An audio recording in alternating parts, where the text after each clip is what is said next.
Hello students and welcome back to my accountancy class.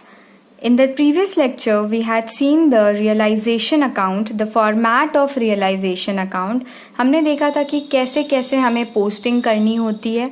Okay, now in this video we are going to solve one question relating to this realization account, in which we have to make realization account, capital accounts, bank account. Okay, so open to page number 5.91 of your DK Goel book.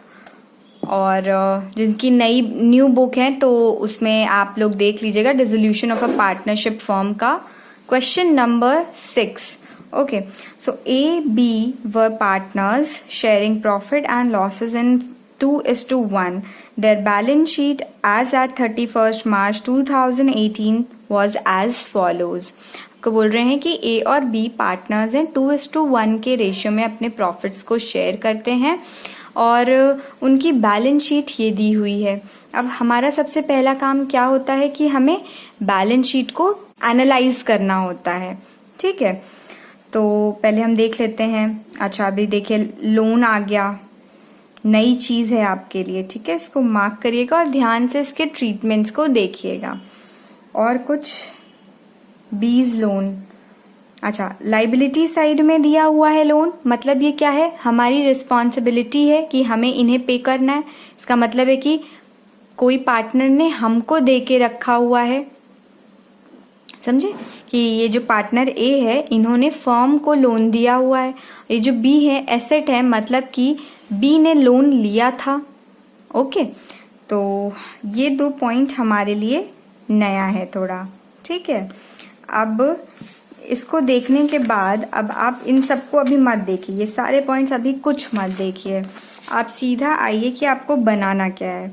You are required to prepare realization account, A's loan account and B's loan account, partners capital account and bank account. हमको ये कुछ 4-5 चीज़ें बनानी है.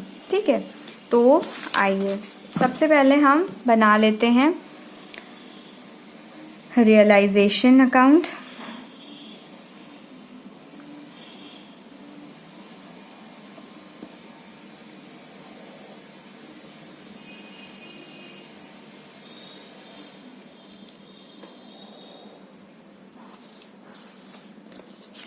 फिर हम बना लेते हैं, क्या बनाना था और A's loan account.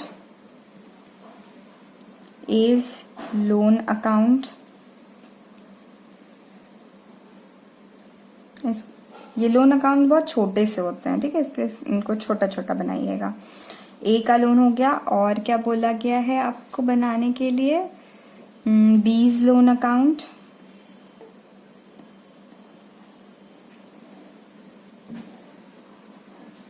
B's loan account and partners capital account.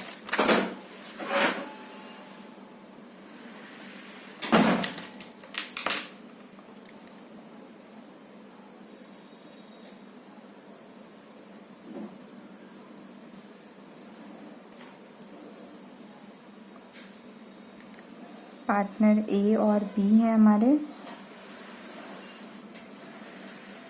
A and B.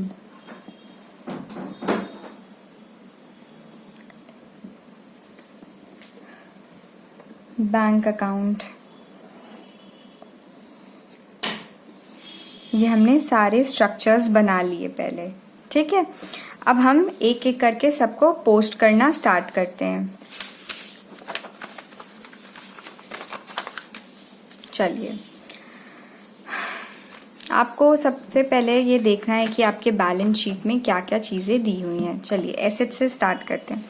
Cash, cash at bank है यहाँ पे 60,000 रुपीज़. अब उसे हम रियलाइजेशन अकाउंट में लिखेंगे. आपको लास्ट वीडियो में बताया था कि हमें रियलाइजेशन अकाउंट में कैश या बैंक बैलेंस नहीं लिखना होता. तो इसकी कहाँ पे जाएगा, ये जाएगा बैंक में, बैंक के डेबिट साइड में.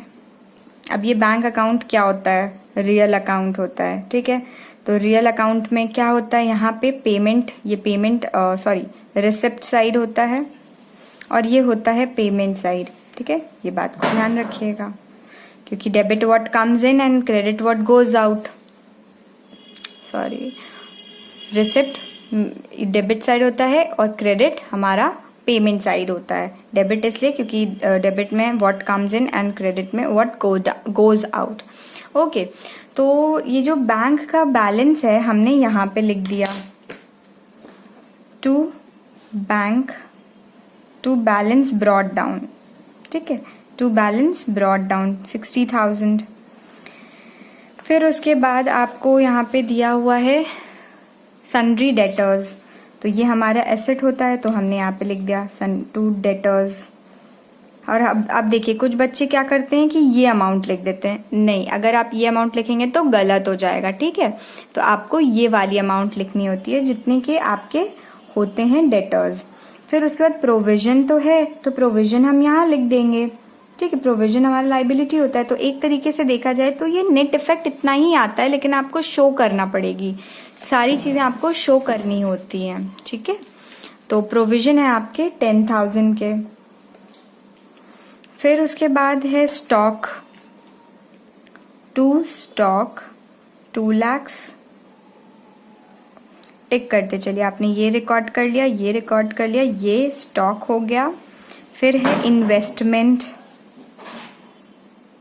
2 इन्वेस्टमेंट 1,50,000। प्लांट एंड मशीनरी ये है 4 लाख। फिर बीज लोन, अब ये देखिए ये बी लोन नया था, बी ने आपको लोन दे के रखा है, तो ये कहाँ जाएगा, बी के लोन अकाउंट में। ये यहाँ पे था तो ये यहाँ से इधर आ जाएगा बी के लोन अकाउंट में। To balance brought down 20,000। ठीक है, और आपने ये भी रिकॉर्ड कर लिया। अब देखिए सन्ड्री क्रेडिटर्स दिया, लाइबिलिटी साइड में आते हैं हम लोग। बाय सन्ड्री क्रेडिटर्स कितने हैं, 2,10,000। अब यहीं पे एक चीज़ और सीखते हुए चलिए, ये सन्ड्री क्रेडिटर्स क्या हैं आपके, ये है आपकी आउटसाइड लाइबिलिटी। ठीक है, फिर उसके बाद सन्ड्री क्रेडिटर्स हो गए। अब एज लोन @ 12% पर एनम, ए का लोन है, तो ए के लोन को हमने ए ने लोन हमें दिया हुआ था, हमारे फॉर्म को दिया है, इसलिए हमने लाइबिलिटी साइड में हमारे बैलेंस शीट में थी, तो ये लोन चला जाएगा हमारा यहाँ पे। टू बैलेंस ब्रॉट डाउन कितने के थे, 50,000 के, जिसमें इंटरेस्ट भी लगेगा। By balance by interest on A's loan. ठीक है, और ये हो जाएगा 50,000 का 12%। अभी हमें निकालना नहीं, क्या पता एडजस्टमेंट में कुछ दिया हो। ठीक है, इसलिए ऐसे करके छोड़ देंगे। फिर उसके बाद हमने ये भी रिकॉर्ड कर लिया। आप बोल रहे हैं जनरल रिजर्व 90,000। अब अगर आप ध्यान नहीं दोगे तो झटके में आप, वो लाइबिलिटी साइड में था तो आप यहाँ लिख दोगे बाय जनरल रिजर्व, लेकिन आपका आंसर गलत हो जाएगा। देखिए यहाँ पे बोला गया था सिर्फ आउटसाइड लाइबिलिटीज, जनरल रिजर्व जो होते हैं वो आउटसाइड लाइबिलिटीज नहीं होती हैं, तो वो कहाँ जाएगा, वो रिजर्व हैं। रिजर्व्स तो हम उनके पार्टनर्स के कैपिटल अकाउंट में डिस्ट्रीब्यूट करते हैं ना, तो बाय जनरल रिजर्व अकाउंट 90,000 है, 90,000 को हम इन दोनों में डिस्ट्रीब्यूट कर देंगे, किस रेशियो में, 2:1 के रेशियो में। ठीक है, 2:1 के रेशियो में हम डिवाइड कर देंगे, तो ये हो जाएगा 60,000 और ये हो जाएगा 30,000। 90,000 को 2:1 में डिवाइड कर दीजिए। फिर उसके बाद आपको इसमें दिया हुआ है एज कैपिटल 4 लाख, बीस कैपिटल 2,50,000, तो इनके कैपिटल अकाउंट में यहाँ पे लिख देंगे जैसे हम हमेशा लिखते आए हैं। ठीक है, तो ये हो जाएगा 4 लाख, दिया हुआ था ये सारी चीज़ें 2,50,000। ठीक है, अब देखिए हमने ये भी रिकॉर्ड कर लिया, ये भी। अब हमारी जो बैलेंस शीट है वो हो गई है नील। दोनों साइड आपके जीरो आ गए, जीरो बैलेंस, इधर भी जीरो इधर भी जीरो, हमारी बैलेंस शीट पूरी खत्म। अब आइए हम लोग देखते हैं क्या क्या एडजस्टमेंट्स दिए हुए हैं।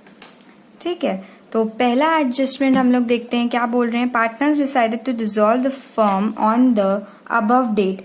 पार्टनर्स ने डिसाइड किया कि अपने फर्म को बंद करेंगे। ठीक है, assets and liability realized as follows. Asset और लाइबिलिटीज को रियलाइज किया गया, मतलब रिलीज किया गया, खत्म किया गया, बेचा गया या पे ऑफ किया गया इन कंडीशंस पे। Plant and machinery was taken over by A at 60% of the book value. अब जो है बोल रहे हैं कि प्लांट एंड मशीनरी को कौन टेक ओवर कर लिया, ए ने टेक ओवर कर लिया। तो हम रियलाइजेशन अकाउंट में हमने सीखा था, जब पार्टनर टेक ओवर करता है तो हम उसको क्रेडिट साइड में शो करते हैं। ठीक है, तो बाय एज कैपिटल अकाउंट, यहां पे लिख लीजिएगा plant and machinery take over, ताकि आपको समझ में आए। ठीक है, कितने का बोल रहे हैं, 60% में, आपकी बुक वैल्यू का 60%। तो प्लांट एंड मशीनरी 4 लाख की है, 4 लाख का 60% निकालेंगे तो हो जाएगा हमारे पास 2,40,000। ओके, ये हो गया। अब नेक्स्ट पॉइंट इन्वेस्टमेंट, ये पॉइंट हमने कर लिया। अब नेक्स्ट पॉइंट में बोल रहे हैं investment were taken over by B at 120%। Investment को बी ने ले लिया by B's capital account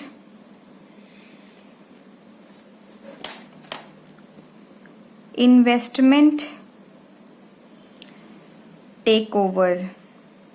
B ने इन्वेस्टमेंट ये उसने ले लिया, अब ये जो है बी ले लेगा एट 120%। तो 1,50,000 का आप जब 120% निकालोगे तो आपको मिलेगा 1,80,000। ओके, आ गई बात समझ में। तो अभी अब अगर आप ध्यान से देखें तो यहाँ पे ए का कैपिटल इन्वॉल्व हुआ और बी का कैपिटल इन्वॉल्व हुआ। ठीक है, तो इसे हम इनके कैपिटल अकाउंट में भी रिकॉर्ड करेंगे टू रियलाइजेशन अकाउंट। ठीक है, ब्रैकेट में हम लोग लिख लेंगे assets take over.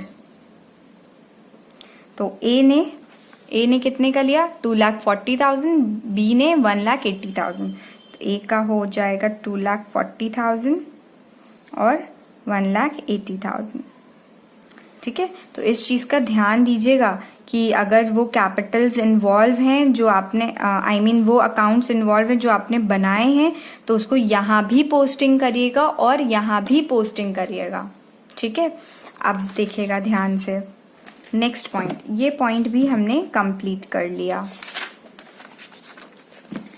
Next point है sundry creditors were paid off by giving them stock at 70% of book value and the balance in cash। अब कह रहे हैं कि sundry creditors were paid off by giving them stock at 70%। जितने भी हमारे creditors थे उन सब को पे ऑफ कर दिया गया अपने स्टॉक को देकर। ठीक, तो हमने जब कंसेप्ट में सीखा था कि अपने क्रेडिटर्स को पे ऑफ करने के लिए अगर हम अपनी एसेट्स को दे रहे हैं तो उसकी नो एंट्री होती थी। ठीक है, हमने सीखा था कि अगर लाइबिलिटी को पे ऑफ करने के लिए अपने एसेट का इस्तेमाल करेंगे तो उसकी नो एंट्री होगी, तो इसकी हो जाएगी नो एंट्री। ठीक, लेकिन बोल रहे हैं कि जितना बचा वो कैश में, लेकिन इसको हमें रिकॉर्ड करना पड़ेगा हमारा। चलिए अच्छा आपको दिखाते हैं वर्किंग नोट। सन्ड्री क्रेडिटर्स हमारे पास कितने थे, सन्ड्री क्रेडिटर्स हमारे पास थे 2,10,000। ठीक है, अब इनको हमने पे कर दिया, पेड ऑफ। किया, कैसे किया? अपने 70% के स्टॉक के थ्रू। तो स्टॉक कितने के थे आपके पास? 2 लाख के, ठीक है। तो 2 लाख का अगर आप 70% निकालते हो तो ये आ जाएगा आपके पास 1,50,000, ठीक है। आपने इतने क्रेडिटर्स को इतने के स्टॉक्स दे दिए तो ये हो जाएगा 60,000। ये हैं आपके क्या? ये हैं आपके रिमेनिंग क्रेडिटर्स। ये 2,10,000 के थे, उसमें से आपने 1,50,000 जो है पे कर दिया। किसके थ्रू? स्टॉक के थ्रू। अब जो बचे 60,000 है, इसको क्या करोगे? इसको बोल रहे हैं कि कैश के थ्रू आप पे करेंगे, ठीक है। तो कैश के थ्रू करेंगे, मतलब हम यहाँ पे लिख देंगे, हम अपने बचे हुए क्रेडिटर्स यानी ये 60,000 के जो क्रेडिटर्स हैं इनको हम पे ऑफ कर देंगे। मतलब इसका क्या होता है कि हम अपने क्रेडिटर्स को पे कर रहे हैं। तो हमने यहाँ पे टू बैंक लिख दिया, और बहुत सारी चीज़ें अभी होती हैं तो आप इसलिए यहाँ पे ऐसे छोटा सा सब पॉइंट करके क्रेडिटर्स लिखिएगा। कितने के? 60,000 के। तो यहाँ पे 60,000, क्योंकि अभी बहुत सारी चीज़ें आएंगी जो आपको ऐड करनी पड़ेंगी, ठीक है। चलिए, तो ये पॉइंट भी हमारा हो गया, या ये पॉइंट समझ में आया कि हमारे 2,10,000 के क्रेडिटर्स थे जिसमें से हमने स्टॉक के थ्रू पे किया। हमारे 70% स्टॉक हमने यूज़ कर दिया इनको पे करने में, तो इसकी जर्नल एंट्री तो बनेगी नहीं, नो एंट्री, नो एंट्री, ठीक है। इसकी कोई एंट्री नहीं बनेगी। लेकिन जो बचा हुआ क्रेडिटर्स हैं उनको हम कैश के थ्रू पे ऑफ करेंगे, तो उनको पे ऑफ करने के लिए हमने यहाँ पे एंट्री बना दी टू बैंक अकाउंट करके। यहाँ पे सब पॉइंट में क्रेडिटर्स कितने? 60,000। तो यहाँ पे हमने ये पे ऑफ कर दिया, इसे हम, ठीक है, क्रॉस कर दिया। फिर उसके बाद आप देखिए क्या बोल रहे हैं, debtors realized 20% less of the amount due from them. अब हमारे डेटर्स जितने भी थे 1,80,000 के डेटर्स थे, उनमें से क्या किया गया कि 20% को कम करके हमको मिला, मतलब मिल गया, पैसे आ गए हमारे पास। तो हमने बैंक अकाउंट को ये किया और हमें डेटर्स ने दिए कितने? डेटर्स थे हमारे पास 1,80,000। 1,80,000 में आप माइनस कर दोगे, मतलब 1,80,000 का 20% निकाल करके उसको 1,80,000 से माइनस कर देंगे तो आपका आ जाएगा 1,44,000। ओके, आगे बात समझ में इजी है। अब देखिए और क्या चीजें बोल रहे हैं। A's loan was paid off with interest of 6 months, ठीक है। ए के लोन को पे ऑफ किया गया 6 months के हिसाब से। तो ए का लोन था, हमने बनाया 50,000 का, 12% था, इंटरेस्ट देना था, उसमें 6 months हमने कैलकुलेट करना पड़ेगा। तो इसको जब आप कैलकुलेट करोगे तो ये आ जाएगा आपका 3,000 रुपीज, ठीक है। अब देखिए, अब और कुछ पॉइंट, ये पॉइंट भी हमने कर लिया। Realization expense amounted to 1,000। अब रियलाइजेशन एक्सपेंस हो गया है तो उसको भी हम यहाँ पे लिखते हैं ना, टू बैंक करके। ये देखिए, टू बैंक में जितना भी अमाउंट रियलाइजेशन एक्सपेंस हो रहा है और या लाइबिलिटी को पे ऑफ कर रहे हैं, तो हमने लाइबिलिटी पे ऑफ कर दी है। और अब हम अपने एक्सपेंसेस को ख़त्म करें, एक्सपेंसेस बेयर करेंगे। कितने के एक्सपेंसेस थे? 1,000 के। तो इसको आप टोटल करोगे तो आपको ये आ जाएगा 61,000, ठीक है। और कुछ, बस और कुछ नहीं दिया, बस बोला कि अब बनाइए। चलिए, यहाँ तक आपको समझ में आ गया होगा कि कैसे कैसे हमने पोस्टिंग की सारी, ठीक है। अब देखिए यहाँ पे बैंक अकाउंट में सिर्फ डेटर ही थे और कुछ नहीं हुआ, तो क्या सिर्फ यहाँ पे 1,44,000 लिख देंगे। ठीक है, अब देखिएगा आप ध्यान से, हमने यहाँ पे बैंक की पोस्टिंग की और बैंक के अकाउंट थे हमारे पास, तो ये पैसा हमें मिला, तो मतलब हमने रिसिप्ट साइड में लिख दिया टू रियलाइजेशन अकाउंट कितना 1,44,000।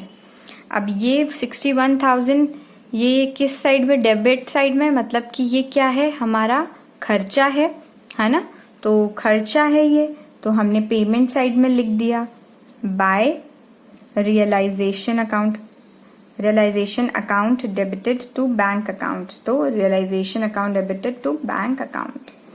ठीक है, आ रहा है समझ में?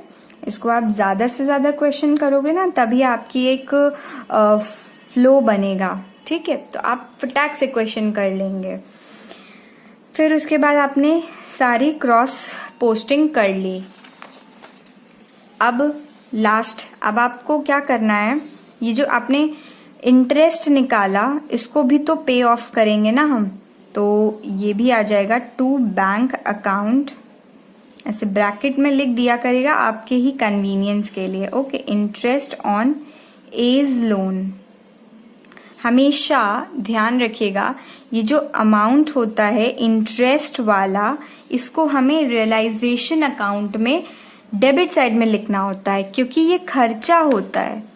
ठीक है, ये 50,000 तो फर्म ने लोन लिया, ये तो चुकाना ही चुकाना है, पर ये एक्स्ट्रा खर्चा हो गया ना 3,000 रुपये इंटरेस्ट देना, तो ये भी हम यहाँ पे लिख देंगे 3,000।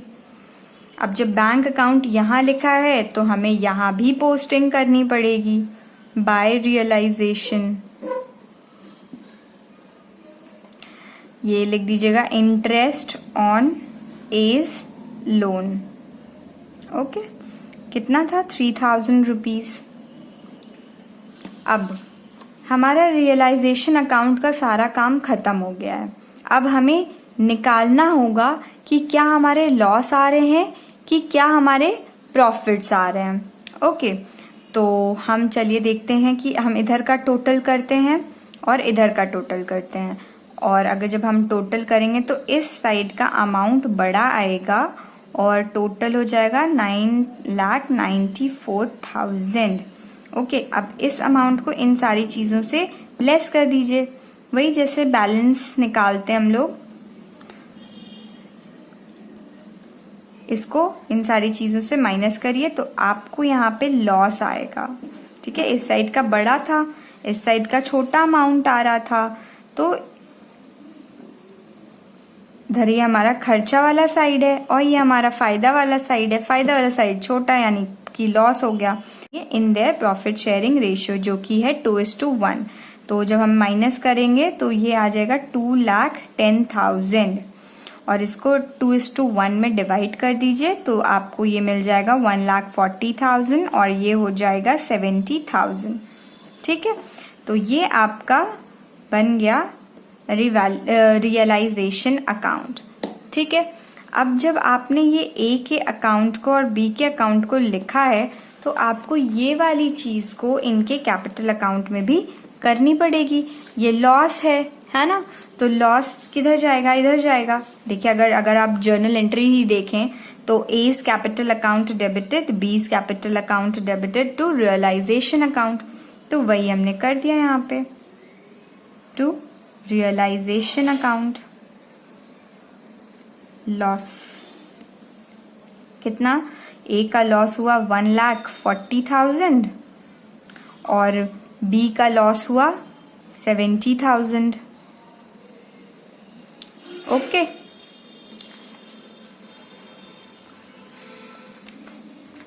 और देखिए ये अभी तो ये बी के लोन बचे हुए हैं। ठीक है, बी का लोन ये कौन सा लोन है, ये मतलब है कि बी जो पार्टनर था इसने लोन लिया हुआ है फर्म से। ठीक है, तो क्या करते हैं, इसको हम बाय बीज कैपिटल अकाउंट, इसको हम बी के कैपिटल अकाउंट में ट्रांसफर कर देते हैं।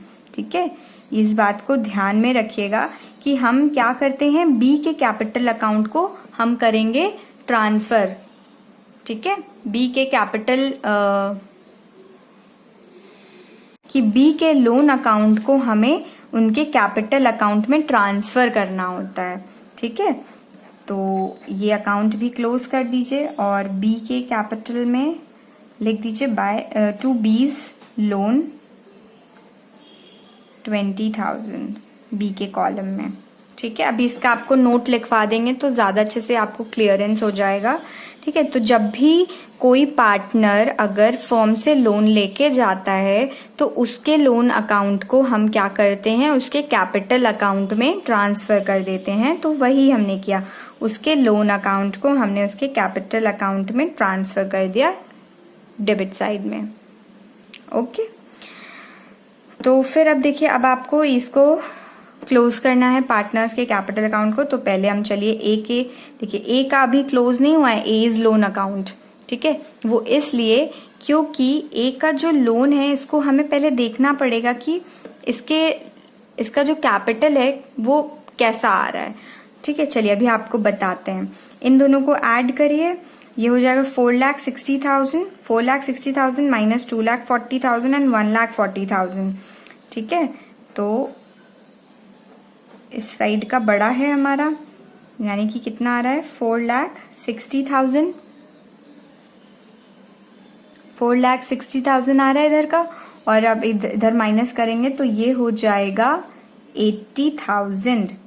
अभी जो अमाउंट आई है ना, इसमें हम यहाँ पे लिखते हैं टू बैंक अकाउंट। इसका मतलब ये है कि फर्म जो है, पार्टनरशिप फर्म ए को इतना अमाउंट देगी कैश के थ्रू। ठीक है, तो ये होता है फाइनल पेमेंट। आगे बात समझ में।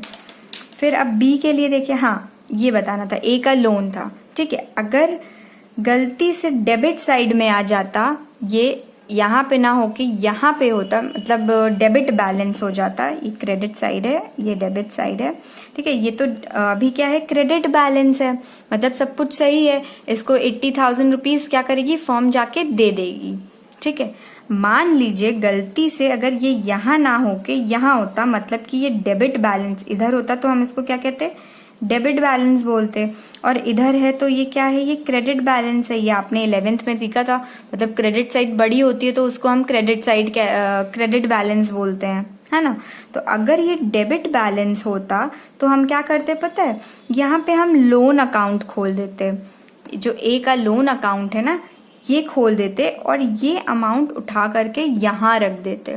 तो क्या होता कि उसको देना इतना है, मतलब फर्म जो है इसको लौटाएगी इतना और उससे लेना इतना, तो वो नेट इफेक्ट आ जाता। इसीलिए हमें सबसे पहले पार्टनर्स कैपिटल अकाउंट को क्लोज करना होगा, तब हम ए के लोन अकाउंट को क्लोज करेंगे। तो जब हमने देखा कि इधर साइड नहीं है, इधर क्रेडिट है, तो इसको तो हम बैंक पेमेंट कर ही रहे हैं। ठीक है, इसको तो हमने बैंक से पेमेंट कर दी, फिर उसके बाद हम यहाँ पे आएंगे इसको भी पे करने के लिए। ठीक है, तो ये हो जाएगा 53,000। 50,000 प्लस 3,000 53,000। ठीक है, तो इसका अकाउंट भी क्लोज हो गया। आ गई बात समझ में। इजी है, बस थोड़ा सा समझने की ज़रूरत है कि कैसे क्यों हर चीज़ में किया जा रहा है। कंसेप्ट अगर आप ध्यान से देखेंगे तो सारी चीज़ें कंसेप्ट में दी हुई हैं। ठीक है, अब बी का देखिए क्या है, 2,50,000 है और इधर 30,000 है। इसको ऐड करिए तो आएगा आपका 2,80,000 और इधर का छोटा अमाउंट है, तो इधर भी एक अमाउंट आएगी, वो है 10,000। ओके, और ये टोटल हो जाएगा 2,80,000, 2,80,000। ठीक, आ गया समझ में कि कैसे करना होता है। हमें इसको तुरंत नहीं क्लोज करना होगा, पहले हमें देखना है कि उसका क्रेडिट बैलेंस है या डेबिट बैलेंस है, और अगर डेबिट होगा तब वो अमाउंट को उठा करके हम यहाँ लिखेंगे और फिर उसके बाद हम देखेंगे कि हमें उसे पे करना है या उससे पैसा लेना है। अगर इधर बचेगा तो मतलब हमें उसे पैसे देने पड़ेंगे। ठीक है, मतलब हमारी फर्म को उसे पैसे देने पड़ेंगे। अगर इधर होगा तो हमारी फर्म में वो पैसे लेकर आ रहा होगा।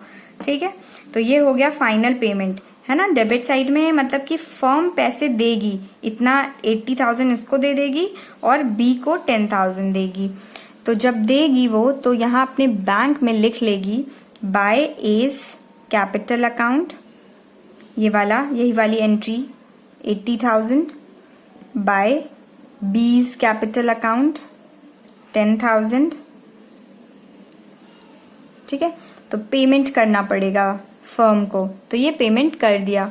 अब उसके बाद देखिए, एक अच्छी चीज आपको बता दें, एक मजेदार बात बता दें, अगर आपने सारी चीजें सही की हैं, ठीक है, अगर आपने ये सारी चीजें सही की हैं तो क्या होगा कि आपका ये नीचे टैली हो जाएगा। अगर आपने गलत किया कुछ तो ये टैली नहीं होगा। तो उसी से अगर आप देखें तो हमने ये पॉइंट को नहीं नोट डाउन किया, तो अभी मेरा बैलेंस बच जाता 53,000 का, ठीक है। तो टू बैंक अकाउंट यहाँ पे था, तो हम यहाँ पे लिख देंगे by A's loan account, okay.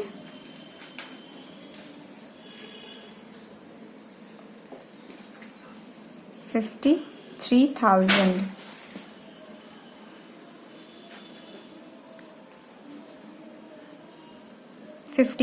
Loan कितने का था? 50,000 का था और इंटरेस्ट हमारा 3,000। तो क्या हो जाएगा कि ये 53,000 ऑटोमेटिकली हो जाएगा, लेकिन आप अलग अलग शो करना चाहें तो अलग भी शो करते हैं, और साथ में अगर शो करना चाहें तो साथ में भी शो कर सकते हैं, ठीक है। तो ये 61,000, 80,000, 10,000, ये 53,000 को ऐड करेंगे तो आ जाएगा आपका 2,04,000। इधर भी ऐड करेंगे तो आपका आ जाएगा 2,04,000, ओके। तो ये अगर आप देखें तो दोनों तरफ हमारा टैली हो गया है, मतलब हमारा आंसर सही आया है। अगर ये गलती से भी मैच नहीं हो रहा होता तो मतलब हमने कुछ ना कुछ गड़बड़ की है, ठीक है। तो होप आपको ये क्वेश्चन कैसे सॉल्व करना है ये आपको आ गया होगा, ठीक है। चलिए एक बार अच्छे से देख लेते हैं कि फिर से कैसे कैसे किया जाता है। तो हमने सबसे पहले रिवैल्यूएशन अकाउंट बनाया था, जिसमें हमें क्या करना होता है, सारे एसेट्स को इस साइड लिखना होता है और सारे लाइबिलिटीज को इस साइड, आउटसाइड सिर्फ और सिर्फ आउटसाइड लाइबिलिटीज एंड प्रोविजंस को इस साइड क्रेडिट में लिखना होता है। फिर जैसे जैसे एडजस्टमेंट दिया रहे हम वैसे वैसे यहाँ पे पोस्टिंग करते जाएंगे। अगर अगर कोई पार्टनर एसेट्स को टेक ओवर करता है, एसेट्स को टेक ओवर किया तो हमने यहाँ लिखा, अगर लाइबिलिटीज को टेक ओवर किया तो हमने यहाँ लिखा, और पार्टनर्स कैपिटल अकाउंट लिखते हैं, ठीक। और अगर हमने कोई एसेट को बेचा तो वो हम इस साइड लिखते हैं क्योंकि हमें पैसे मिलेंगे बाय बैंक करके। और अगर हमने अपने क्रेडिटर्स को पे ऑफ किया तो हमारे पास से पैसे जाएंगे तो हम यहाँ पे लिखेंगे क्योंकि वो खर्चा होता है, और बैंक अकाउंट हमने क्रेडिट किया, बैंक अकाउंट में हम क्रेडिट कर देते हैं क्योंकि हमारे पास से पैसे जा रहे होते हैं, ठीक है। और फिर उसके बाद बस नॉर्मली हम निकाल लेंगे कि क्या हमारे प्रॉफिट हैं, क्या हमारे लॉसेस हैं, ठीक है, ओके। और इस बात का ध्यान रखिएगा कि सारे स्ट्रक्चर्स को एक साथ बनाइएगा और तुरंत पोस्टिंग करते रहिएगा, वरना कुछ ना कुछ चीजें होती हैं जो मिस आउट हो जाती हैं और फिर आपका आंसर गलत हो जाता है, ठीक है। तो आप क्या करिएगा, सारी चीजों को एक साथ पोस्टिंग करते चलिए। जैसे ही कैपिटल अकाउंट आया पार्टनर का, यहाँ पे तो लिखा ही लिखा, साथ में तुरंत यहाँ भी पोस्ट कर दिया आपने, ठीक है। और इसका एक नोट लिख लीजिए, note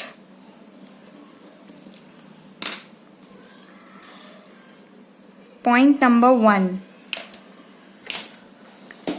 loan taken from a partner will be passed through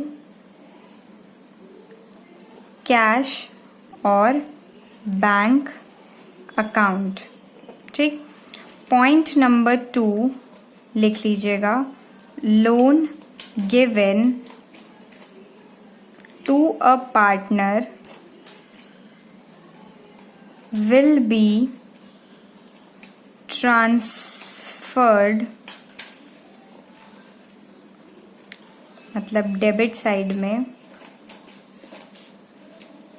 debited to his capital account. ठीक है, अगर लोन आपने फर्म ने अगर पार्टनर से लिया है तो उसे हम पे करते हैं थ्रू कैश और बैंक अकाउंट। ठीक है, और अगर loan given to the partner और अगर पार्टनर को लोन दिया गया है तो उस केस में क्या करते हैं कि उसके कैपिटल अकाउंट में ट्रांसफर करते हैं डेबिट साइड में, जैसे कि हमने यहाँ पे किया था। ठीक है, हमने लोन लिया था, फर्म ने लोन लिया था ए से, तो उसको बैंक के थ्रू दे दिया, पे ऑफ कर दिया। ठीक है, लेकिन बी ने हमसे लोन लिया था, मतलब फर्म ने लोन दिया था बी को, तो उसमें क्या होता है कि उसके कैपिटल अकाउंट में ट्रांसफर कर दिया जाता है। ठीक है, उसके कैपिटल अकाउंट में ट्रांसफर कर दिया जाता है डेबिट साइड में, जो कि यहाँ पे लिखा हुआ है नोट में। ठीक है, तो होप आप सबको ये सारी चीज़ें समझ में आ गई होंगी और इन पॉइंट्स को आप नोट डाउन कर लीजिएगा और अच्छे से समझ लीजिएगा। ठीक है, और ज़्यादा से ज़्यादा क्वेश्चन ट्राई करिएगा और अगर ना आए तो kindly ask me, I am there to solve all your queries. Okay students, so keep studying, keep practicing more and more questions. Thank you students, have a nice day.